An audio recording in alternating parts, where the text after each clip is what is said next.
I've started the recording. Say hi, Pike. No, because you've commanded it, I'm not going to say that word to them. They can All right, deal I'll with just it. I'll Like, edit it in post, which I can totally do, and just make it sound like you said hi. So that's fine. no, you can't. Thank you for Fine. saying hi. Hi, everyone.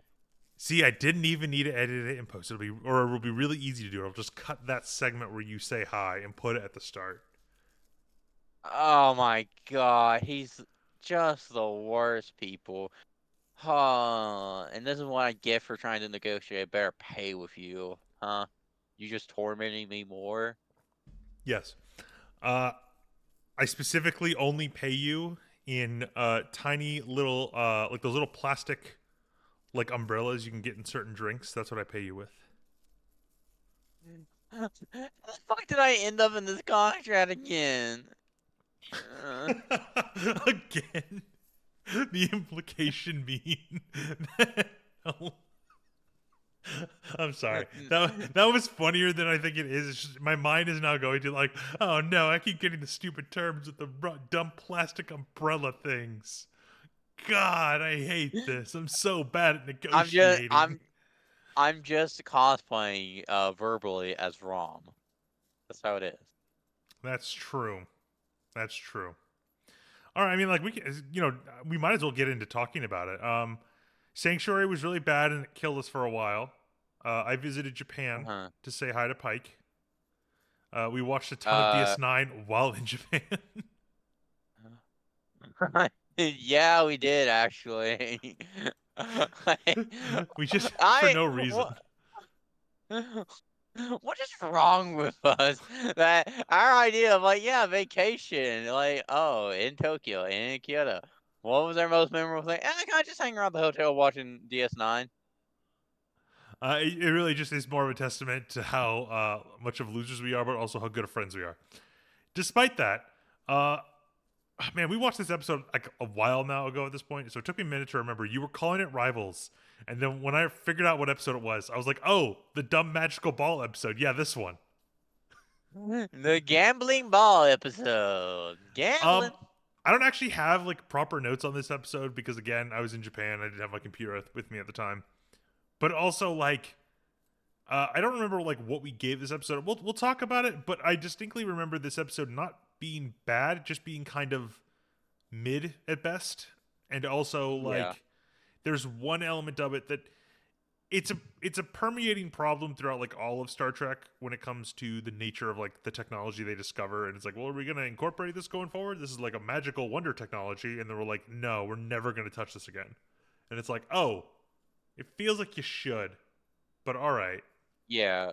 So Yeah, this episode, it's weird that you say that because this was apparently like one of the first episodes they put into development for the second season. And it was like pitched in season one, and like they just constantly it does kind of kept feel like a re. thrown in episode because it doesn't like there's not really anything in this episode that distinctly the most you have is the I don't want to say B plot because there's not really a B plot, but the side plot with O'Brien and Bashir, right? Like that's the most you can get out of this Yeah. episode in the sense of like, oh, you could argue this is kind of the start of their friendship, right? It starts as a rivalry, it grows into something more over time, but it's like, yeah, they start playing this fun game of not racquetball, and they just ultimately become like they're not friends probably at the end of this episode, but they're definitely friendlier. So Hmm. I don't know. Like that's the most you can kind of Yeah. say is like this is the start of of that budding friendship. Except we've already kind of had an episode that was like the start of their friendship in last season, so it's kind of like this is more of just them still getting to know each other. And there's a bit of a there's stuff in this episode that would contradict a later major retcon for Bashir. But other than that, this Yeah. episode doesn't really have much of a legacy to it. It's mostly like a Quark episode, which is nice because Quark's always great. Other than that, it's Yeah. kind of Cool. just a weird episode that doesn't actually have like a lot to do. I mean, we can kind of just get into it. So it starts off with this guy, and he kind of is, I guess, the titular character of the episode, Martis, and Y- it shows that he's talking to this like maybe like older lady. It's kind of hard to tell because she's an alien, but she's talking about how her ex-husband or her dead husband basically left her. No, he had done a. Her father had done a stellar cartographer survey. It was not her husband; it was her father. N- Her No, no, no. father. So basically, her husband had put away a bunch of money and he died, but also her dad left this. Well, no, no, no. She, when her husband was alive, they ran a business together. She put away latinum. He eventually died, and she happened to have quite a little sum, and so to make good on that money and get have a huge retirement, she's gonna invest in what her dad left her. That's the situation. Yeah, Yeah, well, it's like the and father had this basically, like stellar cartographer thing, but he never published the results because it would have been, it would have, as she says, she'll get 7 times the investment back overnight, but she didn't have the means of doing it until relatively recently. And even then, mhm, I think she still is. What's she like looking for? Her secret plan. Uh, she needs something. She needs someone to basically help her manage it and keep track of it because she would not really know how to run that element of the business. And yeah, and this he's kind con of, man has yeah, he's basically trying to sweet moved his talk way her. in. And then of course, Odo shows up and basically says like, you shouldn't trust this guy. Uh, and let's see, he's like, let's go. And he's like, exactly where am I supposed to go? He's like, to security. He's like, but I've done nothing wrong. And the woman's like, it's true. We were just talking. And Odo's just like, you were talking, madam. He was listening. And well, we joke about Yeah. fascist Odo. We joke about fascist Odo, but like, he doesn't make it easy to dodge the claims here. Like, we know Like what he's doing, literally this but also this is yeah, not a crime. Like, he is a con man. But here's the thing: if he's done cons in the past, presumably either, I mean, unless he has a warrant, right? He's he does either have a served time. warrant. Oh, he did. He did have a warrant. Okay. Yeah. Basically it's going to be explained to like yes, a couple who he basically defrauded a couple by getting them to invest into a company that he himself ran that immediately went belly up, and the implication is he ran with the money. But also I had the episode thumbnail right here for you. Fresh off the presses. Oh God, God dang it! All right. I mean, we'll save that for the episode because that's a pretty good one. Anyone who's watching this will see that as a thumbnail. That's a pretty good one. Or you could use what's his name from Jujutsu Kaisen. Oh man, I could use Hikari. I could. Oh my god. Oh my god. Okay, while he's talking one, I'm gonna be working on something. You will not get it because I'm sure all of you are fucking boomers who watch Star Trek and don't watch anime. But it's gonna be so great. It's gonna be so fucking great. Thank you for giving me the go ahead. Either Oh way, wait. yeah, it's explained that this guy's a con man. He's defrauded a ton of people. Odo's basically throwing him in the cell, and Yeah. that's just our introduction. I mean, we can kind of speed through some elements of this. Like the other plot that's kind of going on is O'Brien. He shows up in sort of casual workout clothes. And I'm trying to think what was the name of this exercise, like this sport. Uh, Hmm. it's not racquetball because it's kind of like a. I mean, it's basically racquetball. Yeah, Uh, it's racquetball. uh, Just. oh yeah, no, it actually calls it a racquetball court in the transcript, which I mean, kind of, but it seems as if it's a little bit more specific. Like you have to hit the specific targets, which Hmm. I mean, I don't actually play racquetball, but from my knowledge, you just have to basically hit it off the wall. Uh, Yep. so either way, like the way this, like it sounds, it looks like basically the situation is O'Brien built this one himself. He basically used one of the spare rooms on the station to build this so he can use it to exercise and play. And Bashir basically signed up to kind of use it. And O'Brien's kind of like, well, I do have to have someone to play with. O'Brien still doesn't really like Bashir. And then Yeah. Bashir's being kind of funny here because he's doing like some weird stretches, and like where O'Brien's here in like a casual shirt and pants, like Bashir's in this like tight jumpsuit that looks like it's He probably. is the try harder. I mean, Yeah. like he says he was captain of the Starfleet Medical Academy team, so which I guess it would make sense that each individual branch of the Starfleet Academy would have like their own teams for stuff just to compete against each Yeah. other. But I can actually. I can actually verify this. The U.S. Each of the U.S. military's academies, like the University, the Air Force one, they all have like separate football teams that play in like the college games, like college leagues. So Yeah. yeah, But of course, O'Brien makes a joke. It's like, oh, so you played against other medical students? And Bashir's like, I played against everyone. I played a Vulcan in the finals. Talk about stamina. I don't think he ever broke a sweat. And Bashir then mentions he won, which that's something that's very important for us to talk about later in another episode with a very yeah, racist Vulcan. yeah. Oh man, that's gonna be like season 6 or 7. Oh, that's Although 7 actually because by then the reveal of like what Bashir is a bit it's already explained, which mm, you guys don't get to know out there unless you're watching the series on your own.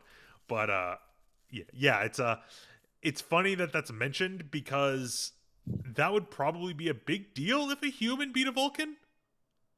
yes, it Uh, would. yeah, I mean Vulcans are. I mean, they're stronger than humans. That doesn't necessarily mean they have more better or they don't have better reflexes, right? I mean, I don't know if that's something that's established in the lore.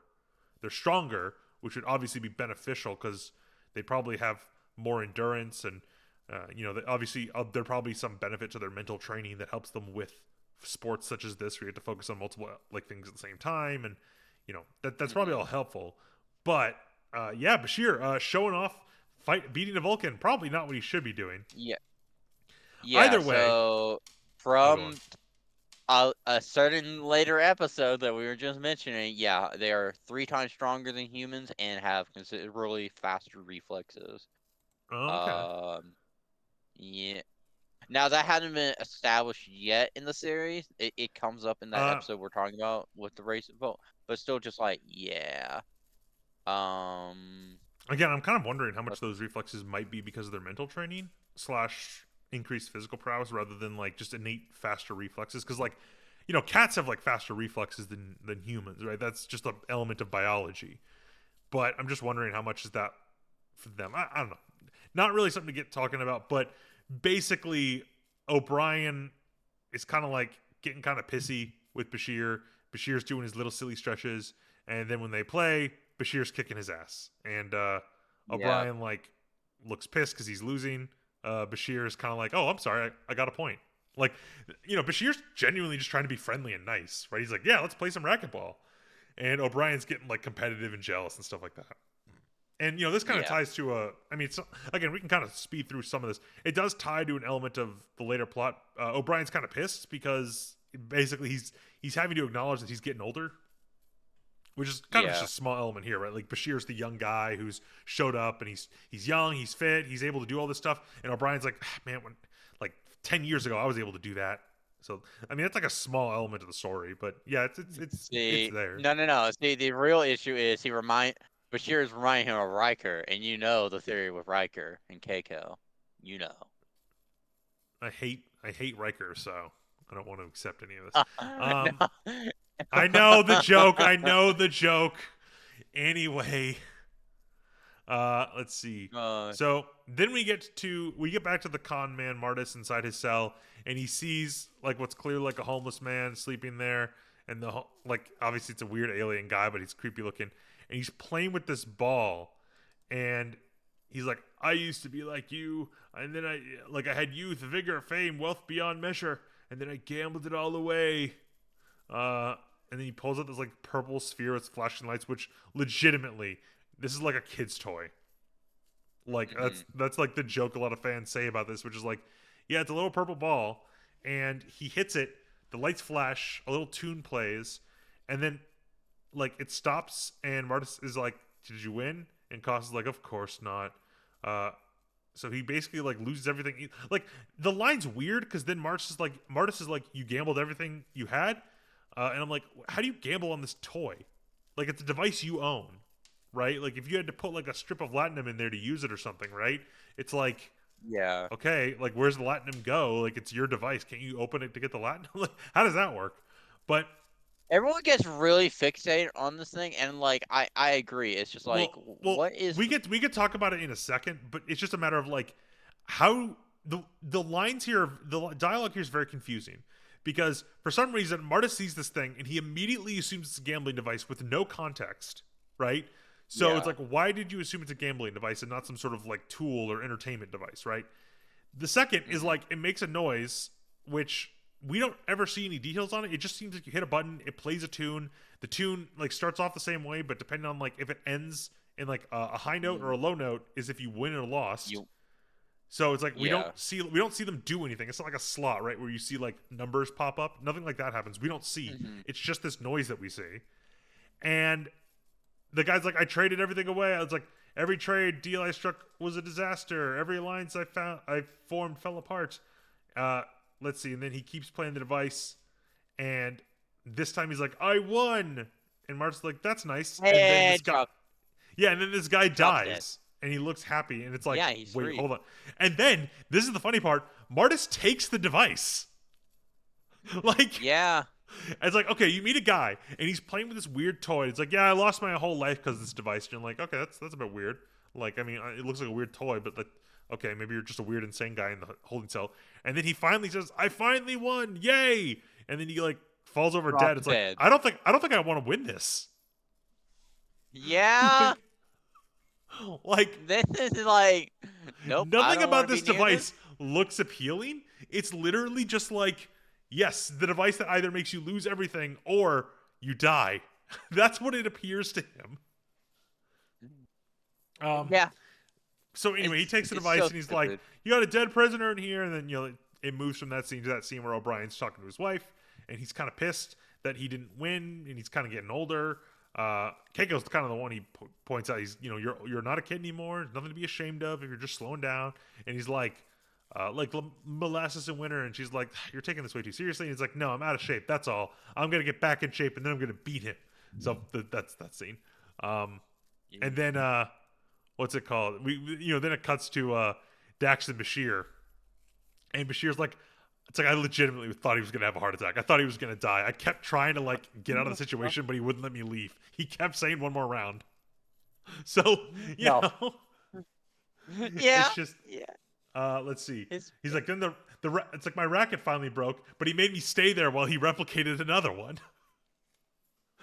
Oh God. But anyway, so that's that scene, and hold on, let's see. It's what does Dax say? Oh, yeah, I mean, like it's kind of just Bashir, not really shitting on him. He sounds almost like legitimately worried, but kind of in that Bashir way where he's naive, right? Like yeah. He's like kind of Dax, condescendingly compassionate. Like that. That yeah, would be what I that's the call best it. way. That's the best way to put it. Because Dax is like you're kind of being a dick to him, saying he was almost about to die and keel over. He's not a day over 38. And Bashir's like, he's too young to die. I guess I'm overstating the health risk. That's not the point. The chief has a lot of pride for good reason. I really respect him, the things he does, the kind of man he is. I just don't want to humiliate him. But like, he's still gonna keep playing the guy in racquetball. So No. I think he's trying to avoid it from then on, but then it's like he's kind of getting pushed into it by first first O'Brien and then later yeah, Quark. Quark. Well, I mean, I guess like there is Yeah. that element of, on one hand, he doesn't want to insult the guy's pride by not playing him again. It's like the idea of like, yeah, I'm not going to Hmm. play you because I think you're going to die. But at the same time, he's like, I'm also a doctor and I can't put this guy at risk, which is like, okay, I guess that's a thing. Um, Yeah. we then cut back to Martis in the cell. He's playing it, and he apparently keeps winning on the device. Uh, What does winning mean with this device? I don't know, It's but he's like, so another winner. What luck? He doesn't seem like super invested in it. And then Odo yeah. comes in saying like, yeah, the people who press charges against you basically stopped, so you can go. And the guy's like, of course, what I tell I'm you. watching you though. Then this guy Yeah. goes to Quark's bar, and he's like, look, uh, for some reason, Quark is super invested in this device, right? Hmm. So Quark is like, what is it? What's the charm, perhaps? Let's see. If I lose, I give you this. He holds up the spear, and then Quark is like, what did Quark wager? Oh, it's like a drink for this A drink. device. Yeah. So then Yeah. Quark gives him the device because Quark loses, and then Quark's like, I want this device. What does he offer originally? Oh, we do get 47th rule of acquisition. This is important. Don't trust a man wearing a better suit than your own. So yeah, that's another rule of acquisition we can sort of chalk up there. Yep. Let's see. And yeah, again, for some reason, Quark sees this weird light up ball and he's like, it's some sort of game. How do you play? And again, we kind of have to stress this. We don't really see too much of this ball. It's not like it's shown close up in detail. But Martis Mhm. says you just push this key. Quark does it and he loses. Yep. So it's like, Also. I like again. Then Quark is like, "Am I supposed to be impressed?" Martis is like, "A little tinkering, some replication and expansion. You can make a nice addition to your casino." Quark is like, "And who would play this? It's just a child's toy. My nephew. I might keep him out. It might keep him out of my ears for a few days. I'll take it." Uh, and then the guy's like, "No, you know what? You actually do want this." But I'm not going to give it to you unless you paid me a nice sum. So now he's basically going to walk and go do his own business plan. Uh, Mhm. and again, the scene basically ends with him constantly pushing more coins to get this device. But Martis is basically realizing, no, you really want this. I'm not selling it at all. And then he walks away. Uh, so it's really kind of dumb. I don't understand why this like it's hard to explain. This is the biggest problem with this episode. Everything else is kind of fine to a degree, but there's never any justification for what this device is, and it's very nebulous.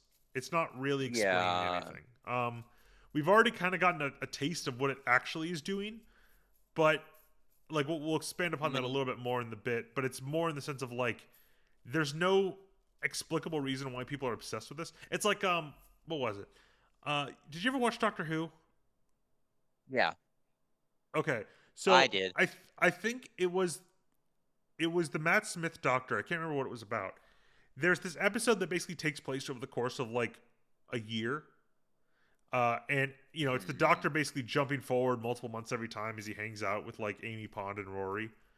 Um, Yeah. and over the course of that episode, like these weird little cubes drop to Earth, and everyone in the world becomes obsessed with them.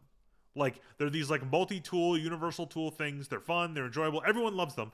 And like the thing, I can't remember a lot of the details about the episode, but the mystery of the episode is the Doctor realizes, wait a minute, why does everyone give a shit about this?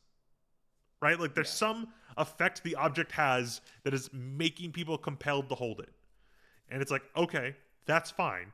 This is not the same. This is just a weird device that for some reason everyone is compelled to like, I want to play. I want it. Give it to me. It's like, I mean, it's just a weird Mhm. purple ball, dude. You don't even know what it does. And again, it cannot be stressed enough. How it's described is you just press this key, and it's like, okay, anything else? It's like, no. Mhm. Like, legitimately, it's worse than most slots. At least in some slots, there's a timing element to it.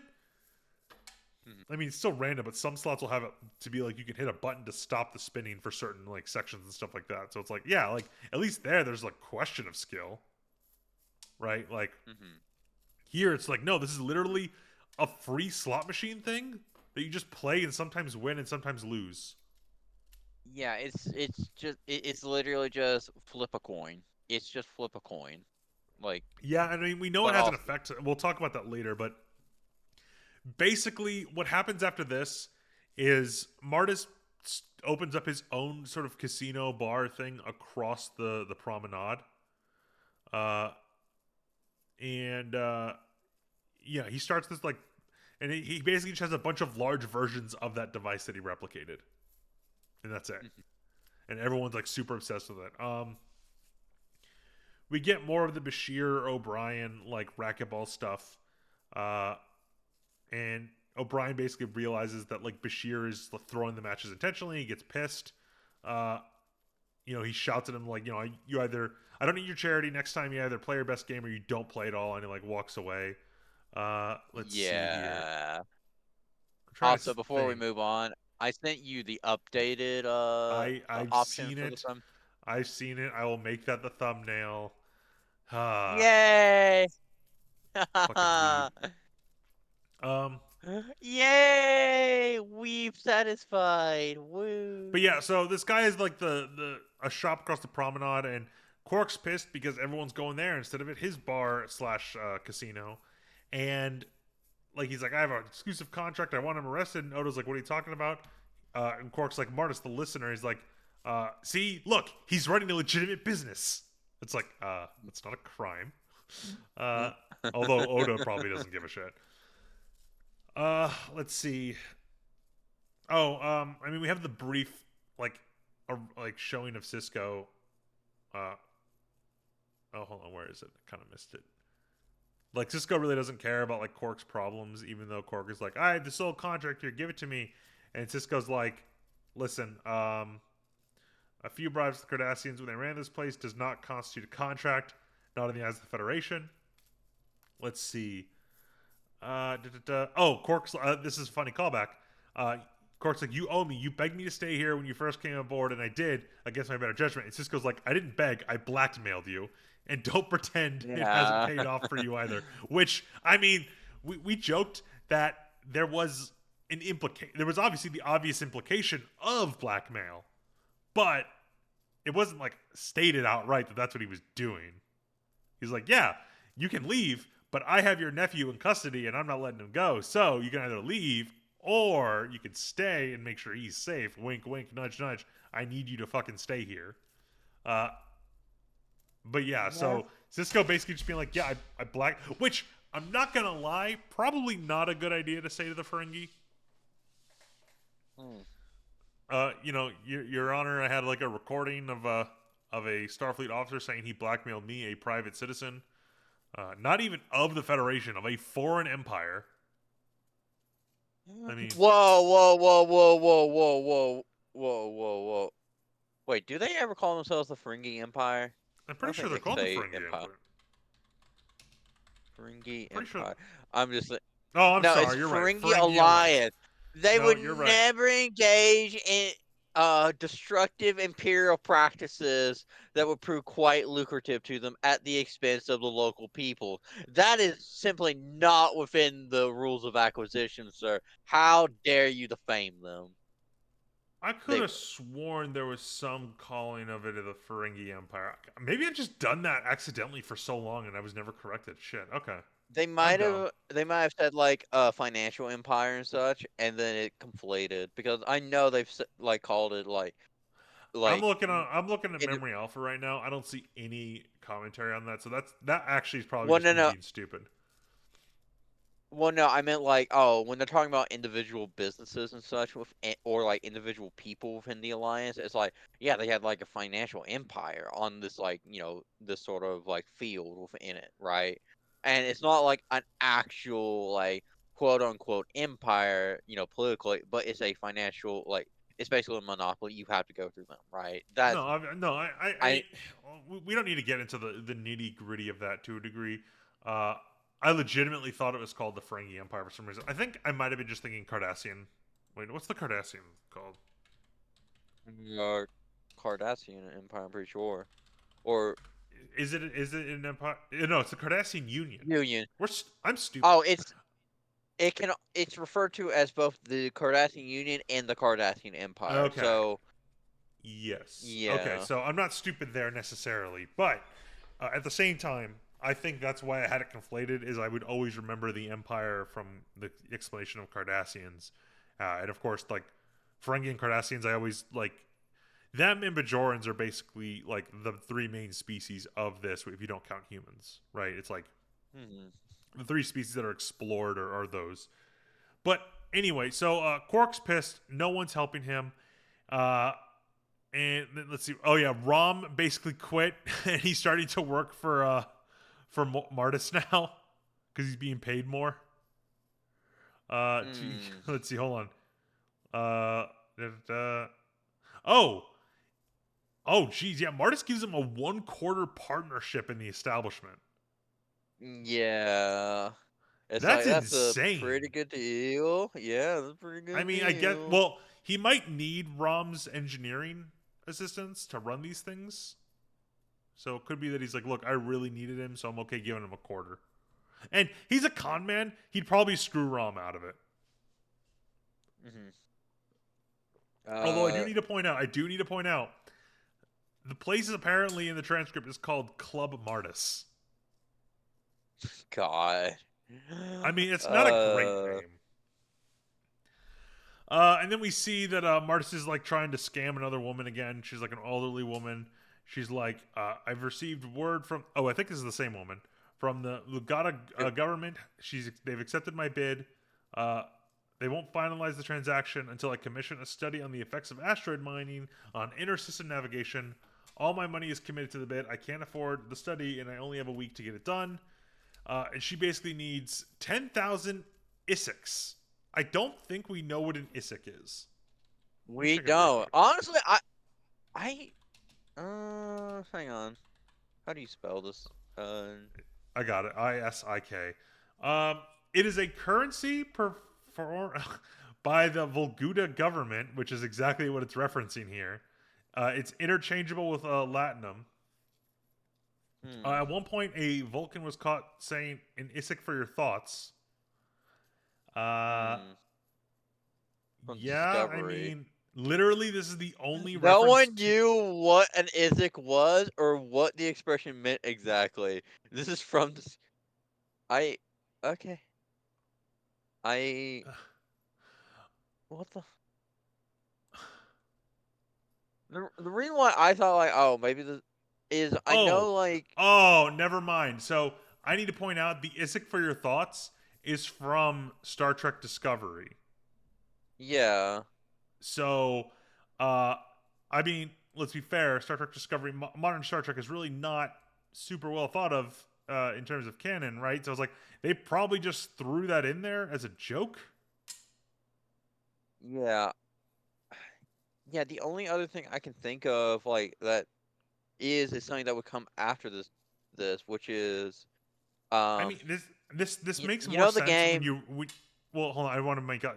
This makes more sense when you consider that this episode might have been written for season one when Latinum wasn't as developed yet, because they don't mention Latinum until about halfway through season one.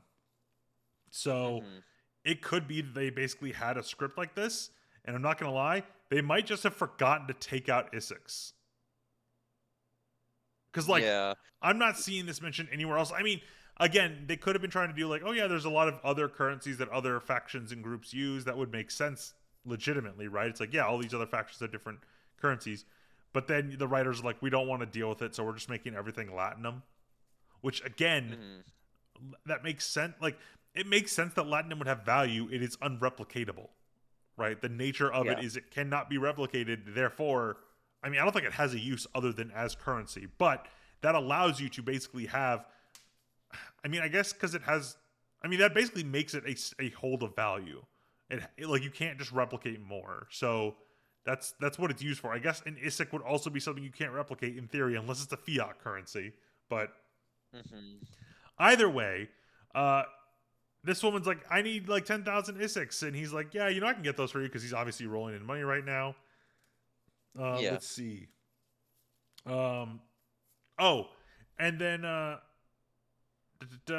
suddenly Rom shows up saying there's a problem. Let's see. Da, da, da. Oh, basically, Rom is just saying that you got to be careful about Quark. He's going to try and screw you over.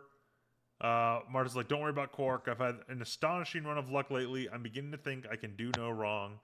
Uh, and then he pulls a woman into his lap. Uh, let's see. Da, more between him and Rom, more between him and this waitress lady named Rowana. And let's see. He basically just explains he replicated the bigger machines from the handheld one he stole. Again, nothing's explained about this device, but everyone seems fucking obsessed with it.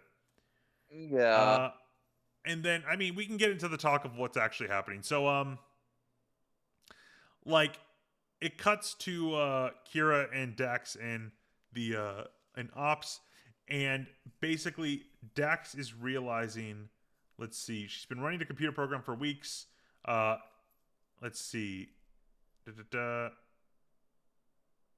She's found like some deep code hidden in the Cardassians left, uh, and she hasn't been trying to find it, but suddenly it just appeared on her computer. She's like, "Holy shit, this is like Hmm. crazy luck. That's weird." And obviously, the eagle-eyed viewer would have told that, like, yes, something weird is going on with probability and luck on the station. Uh, Yeah. these machines manipulate luck. Uh, Yeah. Or they manipulate a particle that effectively is like, yeah, this like the 50-50 of a coin flip, it manipulates the particle that controls that. There you go. Yeah, That's what it does. and then we cut to Bashir and O'Brien. O'Brien's on the floor groaning. Apparently, he slipped right on a ball and like a weird, impossible, like tripping, uh, just basically a really big run of bad luck, right? So it's like, oh, someone Hmm. got good luck, someone got bad luck. Oh no. Yeah. Uh, we Oh go to no. we go to Quark and he's pissed because his bar is basically empty. He learns that Bashir and O'Brien are playing racquetball, and then he realizes he can kind of drum up some entertainment by basically having a rivalry match between these two and advertising it. And it kind of works. A lot of people sort of come back and they're like, "Yeah, I want to watch like O'Brien and Bashir fight or like basically compete with racquetball." I'm like, okay, I mean, I guess people know them on the station, but who gives a shit? I know, Like, Quark hyped them the fuck up. Quark hypes them the fuck up. well, so The I get, I doctor. get, I get Yeah. that, right? Like he hypes them up, and that's fair, but it doesn't really follow. So, like, the idea is he's trying to use this to drum up entertainment, right?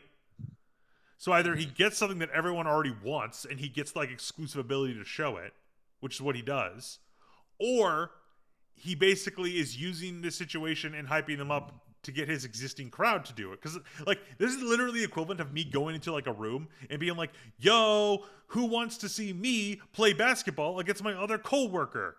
And people are like, "I don't really care." It's like, "Oh, but we're both amazing Uh. basketball players," and it's like, again, we don't really care. Like, I guess to me, it's just like I don't understand what the appeal is here. And it's like, oh, but maybe Quark's hyping him up. It's like the issue is he can't get people hyped for his bar. Why doesn't he hype up his own bar? I don't know. Like it's like either he has like natural 20s in charisma and he gets people to do anything, or he desperately needs like something to help him. And it's like, nah, he just kind of does the best of both, which is just like, all right, he hypes up two people. I guess people are cool seeing him play racquetball. It's like, but don't you understand? It's not just two people playing racquetball. It's a young doctor and an older man. It's like, I I okay. don't know, man. I mean, also it's presented as Quark's basically going to use this to gamble on one of them and have the other one throw the fight or Oh something. yeah. Yep. Let's see. Da-da.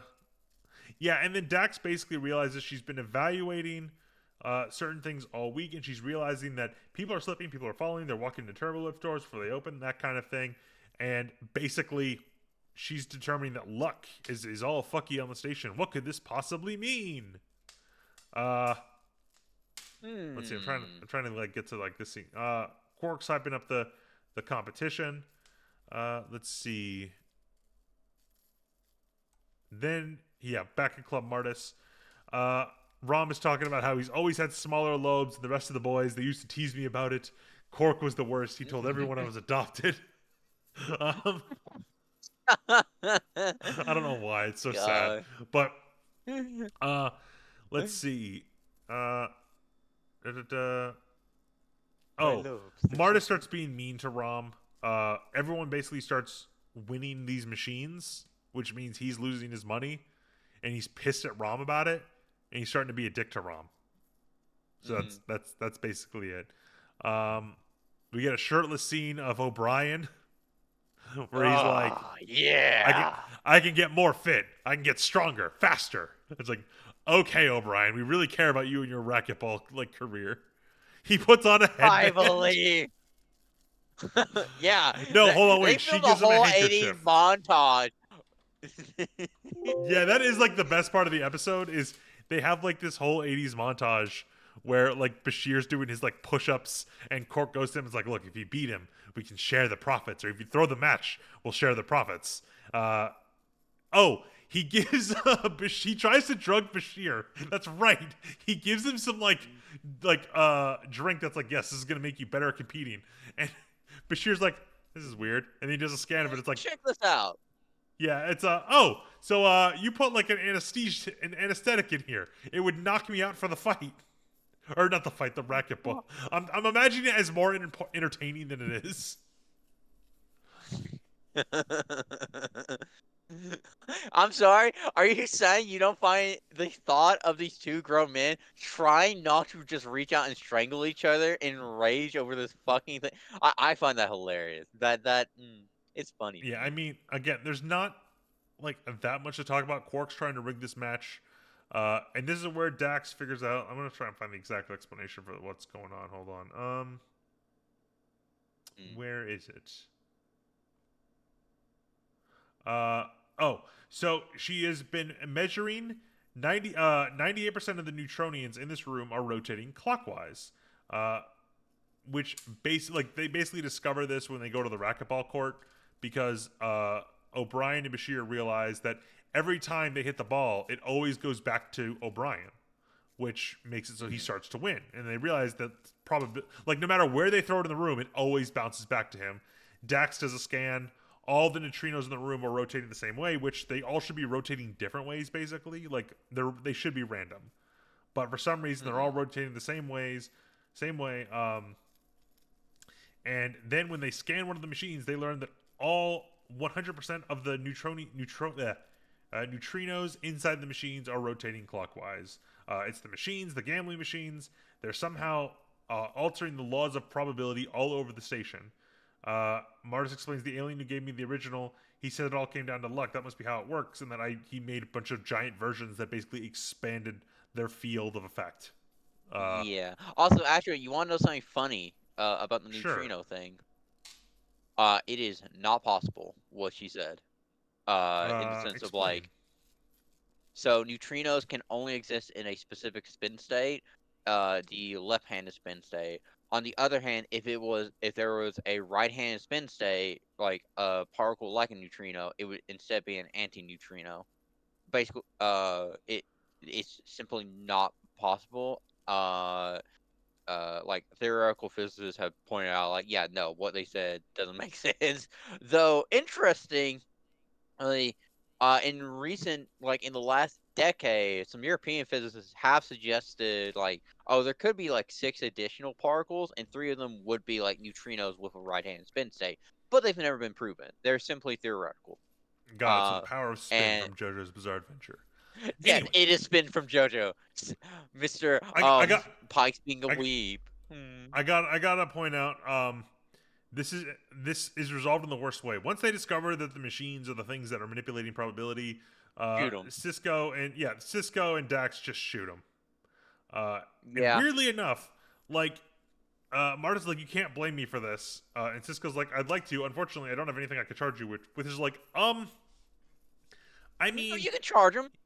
he brought, I mean, maybe not like criminally, but he brought a dangerous device onto the station and then replicated it. Or he didn't bring it onto the station, but he replicated a dangerous device on the station, an unknown piece of technology. Now, first off, there'd probably be a law against that, even if like he was Yeah. unaware.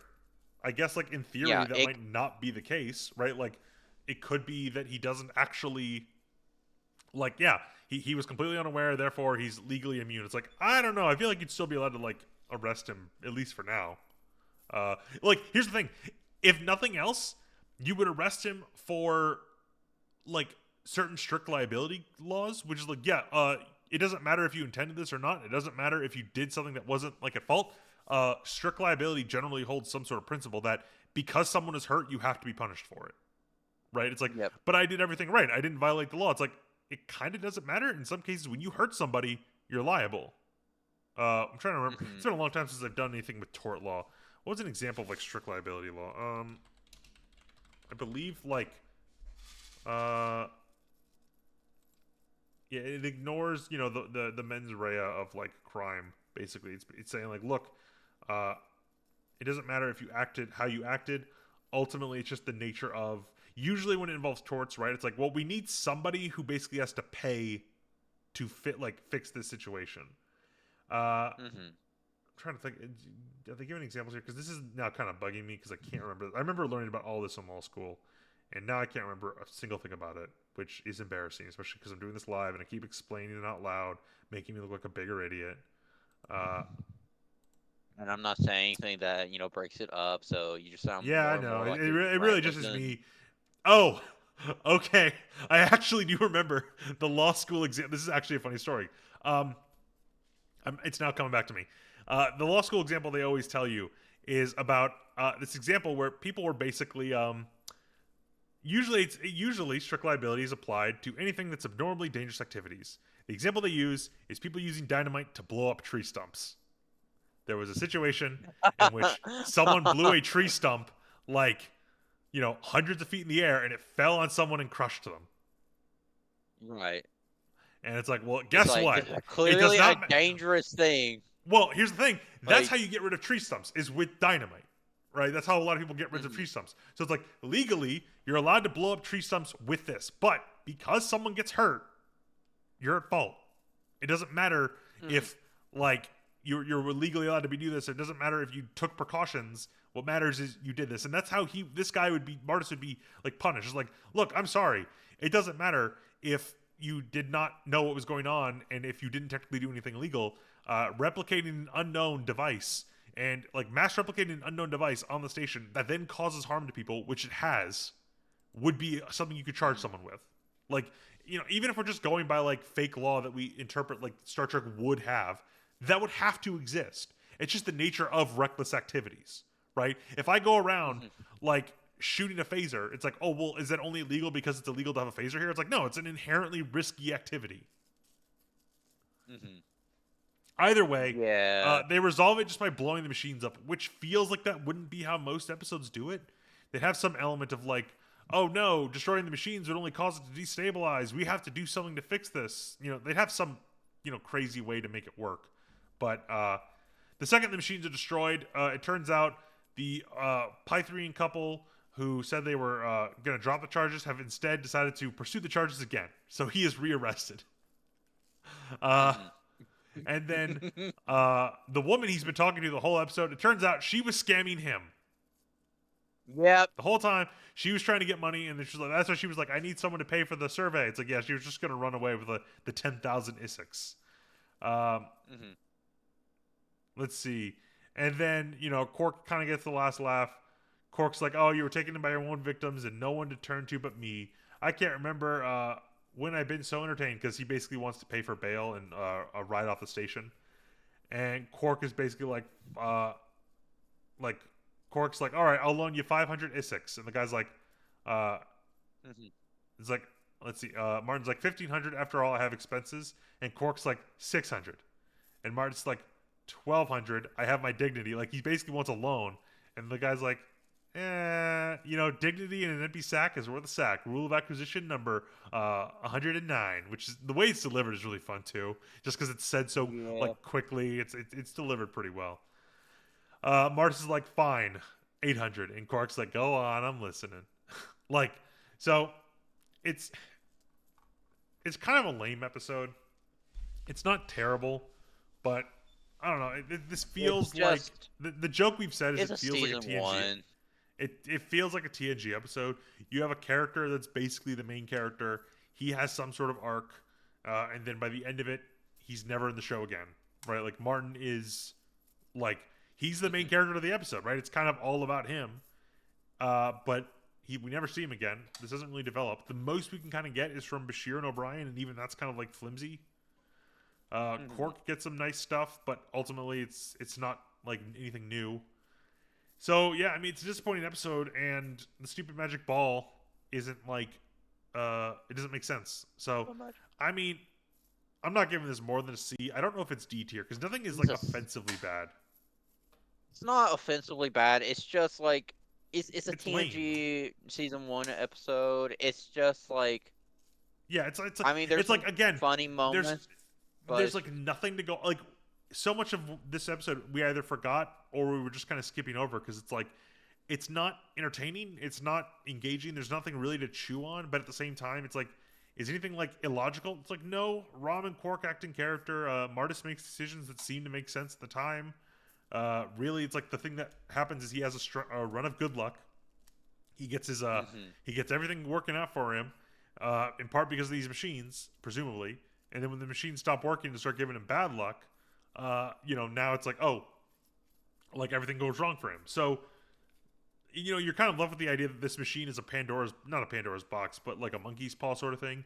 It's going to give you a lot hmm of good luck for a short period of time, but then then you just all that luck comes to roost, right? It's like all the good luck translates immediately into bad luck, right? It's I, wa- like if you I want a new original project from Atlas. The monkey paw curls his finger. No, it's just fantasy Persona. I didn't no, want that.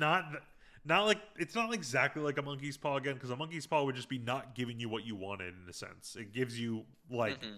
the dark reflection of what you wanted oftentimes. Here it's like no, you get like a loan of good luck, but you're borrowing from the future, and that luck is going to come back to roost. You're going to start getting bad luck, and Hmm. Hmm. yeah, that's basically what it is. So that's the episode. And I think like, we kind of brought it up before, so we can kind of talk about it.